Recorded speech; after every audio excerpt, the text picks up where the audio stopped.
Hello everyone, আমি শ্যামা রয় and welcome my class Learn English Online. তো আজ আমি past continuous tense করতে চলেছি। তো দেরি না করে চলো শুরু করা যাক past continuous tense.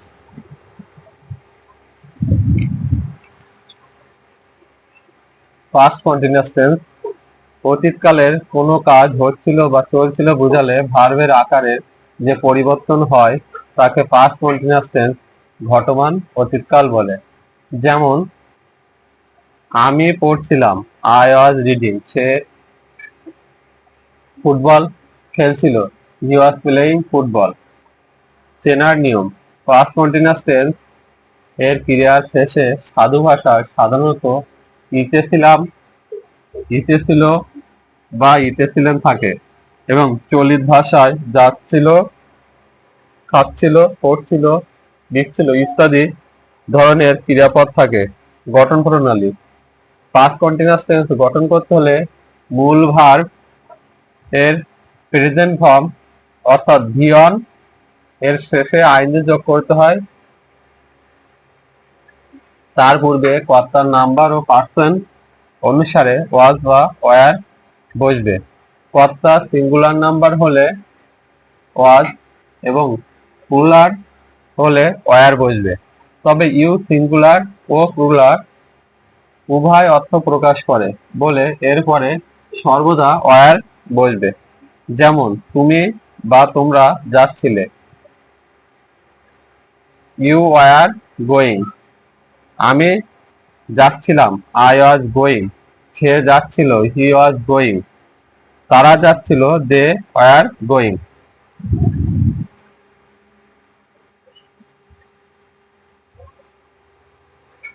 Past continuous tense ইংরেজিতে অনুবাদ করার সময় বাক্যের প্রথমে কর্তা বসবে, কর্তার পরে সাহায্যকারী ক্রিয়া ওয়াজ ওয়ার বসবে, তারপরে মূল ভার্ব বসিয়ে এর শেষে আইনজি যোগ করতে হবে। যেমন আমি পড়ছিলাম, আই ওয়াজ রিডিং। তুমি পড়ছিলে, ইউ ওয়ার সরি তুমি খেলছিলে, ইউ ওয়ার প্লেইং। সে ভয়ে কাঁপছিল, কাঁপছিল, হি ওয়াজ ট্রাম্বলিং ইন ফিয়ার। বিধবা বিধবাটি কাঁদছিল, দ্য উইডো ওয়াজ উইপিং।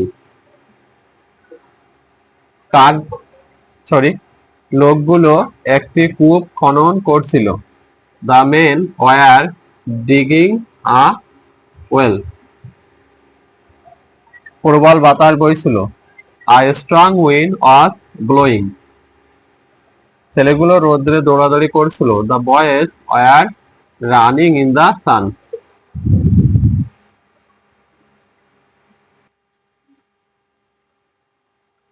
নাবাদক সূচক বাক্যের ইংরেজিতে অনুবাদ করতে হলে সাহায্যকারী ক্রিয়া ওয়াজ বা ওয়ার এর পরে নট বসবে। যেমন আমি লিখছিলাম না, আই ওয়ার নট রাইটিং। তুমি হাসছিলে না, ইউ ওয়ার নট লাফিং। তারা ভাত খাচ্ছিল না, they were not eating rice.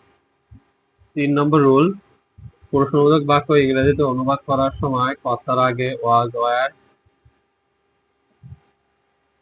এর বসবে এবং কর্তার পরে মূল ভার্ব বসিয়ে এর শেষে আইনজি যোগ করতে হবে। বাক্যের শেষে প্রশ্নবোধক চিহ্ন বসবে। যেমন সে কি কাজটি করছিল, was he doing the work. Sorry, was he doing the work.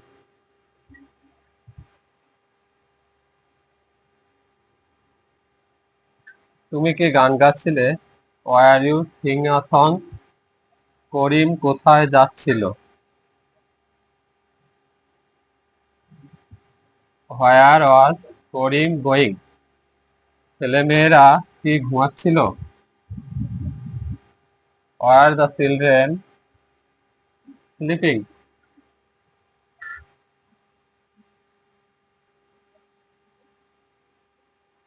Rule 4, past continuous tense এর ক্রিয়াকে অনেক সময় পাস্ট ইনডিফিনিট টেন্স এর অনুবাদ করলে ভালো হয়, যেমন আমি যখন পড়ছিলাম তুমি তখন ঘুমাচ্ছিলে। When I was reading,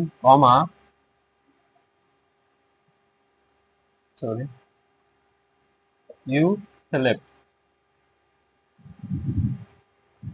তো ভিডিওটা কেমন হলো সবাই আমাকে কমেন্ট করে জানাবে এবং ভিডিওটা শেয়ার করে দেবে।